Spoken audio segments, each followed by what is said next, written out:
ஹாலிடேஸ்னாலே அது நம்ம ஜிடி ஹாலிடேஸ் தான். GT holidays, south India's number 1 travel brand. தமிழக வெற்றிக் கழக தலைவர் விஜயை முதலமைச்சராக அமர்த்த இன்னும் 50 நாட்களே உள்ளதாக அக்கட்சியின் பொதுச் செயலாளர் ஆனந்த் நம்பிக்கை தெரிவித்துள்ளார்.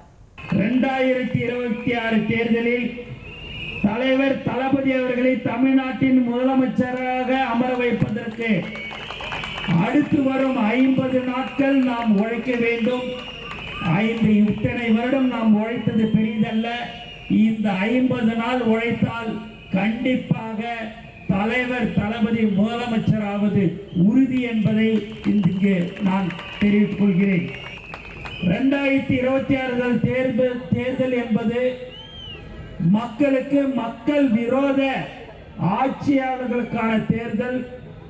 இந்த தேர்தலில் மக்கள் விரோத ஆட்சிக்கு முடிவு கட்டி தலைவர் தளபதி தலைமையிலான மக்கள் ஆட்சி அமைக்க நாம் அனைவரும் உறுதியேற்க வேண்டும். ஹாலிடேஸ்னாலே அது நம்ம ஜிடி ஹாலிடேஸ் தான். GT holidays, south India's number 1 travel brand.